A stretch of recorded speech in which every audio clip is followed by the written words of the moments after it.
प्रणाम। बिरगंज संजाल के फेसबुक, यूट्यूब आप birgansanjal.com लॉगिन करके संसार भर एके साथ प्रसारण हो रहल भोजपुरी समाचार में हम रंजीत के स्वागत बा।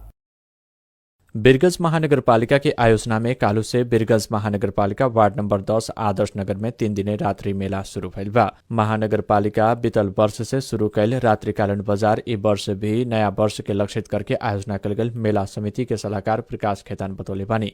वहाँ ई वर्ष 140 को स्टॉल राखल गल बा। विभिन्न प्रकार के खाद्यान्न स्टॉल, घरेलू उत्पादन, मार्बल, टाइल्स समेत के दुकान सब राखल गल बाटे। वहाँ रात्रि बाजार में ई बार भी बीतल वर्ष जैसन ही कालू छिमेकी पड़ोसी देश भारत, पड़ोसी जिला बारा, मकवानपुर आ अपने जिला पर्सा से बहुते संख्या में व्यक्ति सब आयल बतौले बानी। कालू आनी बिहार से हल्का प्रभावित भइला पर भी खास से बड़का असर ना पड़ल कह के वहाँ बतौले बानी। वहाँ बीतल नया वर्ष 2080 के लक्षित करके 5 दिने रात्रि बाजार लगावल गैला में 7 करोड़ के कारोबार भइल रहे कह के बतौले बानी।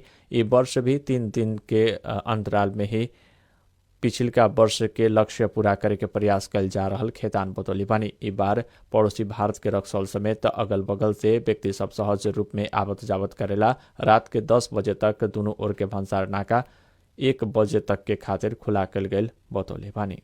सुखा बंदरगाह भंसार कार्यालय बिरगंज बीतल आर्थिक वर्ष के तुलना में चालू आर्थिक वर्ष में आयात से राजस्व बढ़े के संकट देखल गयला पर भी लक्ष्य बीतल वर्ष के जैसन ही पूरा ना होके के देखौले बा। बीतल आर्थिक वर्ष 2079-80 में 67 अरब 43 करोड़ 86 लाख 94 हजार आयात से राजस्व संकलन के लक्ष्य रहला में 42 अरब 40 करोड़ 22 लाख 93 हजार राजस्व संकलन भइल चलौले बा। प्रतिशत के हिसाब से ई लक्ष्य के 62.88% ह। बीतल आर्थिक वर्ष में संकलित राजस्व से लक्ष्य पूरा ना भइला बाद चालू आर्थिक वर्ष में बीतल आर्थिक वर्ष के तुलना में राजस्व संकलन लक्ष्य घटा के 65 अरब 94 करोड़ 1 लाख 22 हजार राखल गइल बा। लेकिन बीतल फागुन महीना तक के आयात से संकलित राजस्व देखला पर बीतल आर्थिक वर्ष में संकलित राजस्व के हाराहारी में संकलन होके के देखल गया बाद चालू आर्थिक वर्ष में भी लक्ष्य पूरा ना होके के संकेत देखल गया बा। बीतल आर्थिक वर्ष में आयात से प्रति महीना 3.5 अरब राजस्व संकलन भई रहे।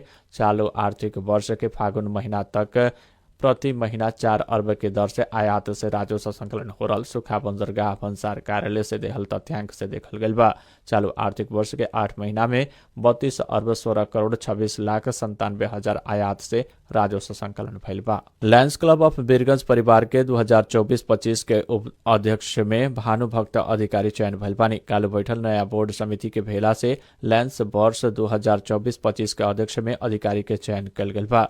नवगठित कमेटी के वाइस प्रेसिडेंट में नरोत्तम पांडे, दूसर का वाइस प्रेसिडेंट में दिगंबर थापा आ सचिव में गणेश ठाकुर के चयन कल गइल बा।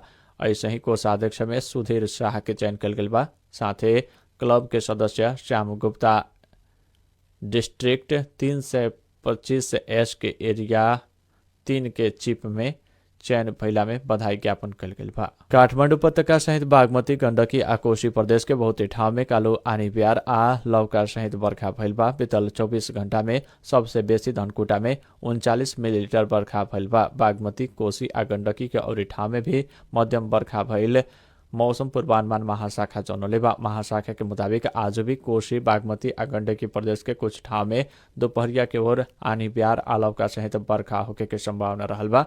बाकी प्रदेश के कुछ ठाउँ में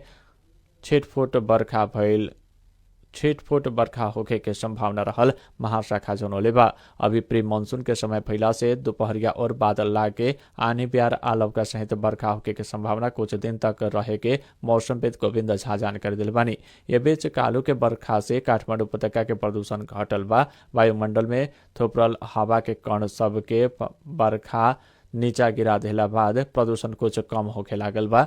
कुछ दिन एने बर्खा ना भइला पर, हवा ना चलला पर काठमाडौँ विश्व में ही सबसे बड़का प्रदूषित बनल रहे। आज सवेरे 6 बजे काठमाडौँ उपत्यका के वायु के गुणस्तर मापन इंडेक्स AQI 157 में झरल बा। कालू दोपहरिया तक AQI 200 से बेसी रहल रहे। AQI 200 से ज्यादा पुगला के एकदम में अस्वस्थकर मानल जाला। अब अंतर्राष्ट्रीय समाचार। प्रविधि कंपनी एप्पल 90 देश के आपन प्रयोगकर्ता के फरक तरीका से साइबर आक्रमण होखे सके के कहते सचेत करौले बा। एप्पल प्रयोगकर्ता सब मशीनरी स्पाईवेयर अटैक अर्थात डिवाइस में प्रयोग भइल इंटरनेट के डाटा चुरा के महत्वपूर्ण जानकारी लेवे जैसन समस्या हो सके के कहते सचेत करौले बा। ऐसे आईफोन प्रयोगकर्ता के बैंक खाता खाली करे के जोखिम बहुते ज्यादा रहल एप्पल जनौले बा।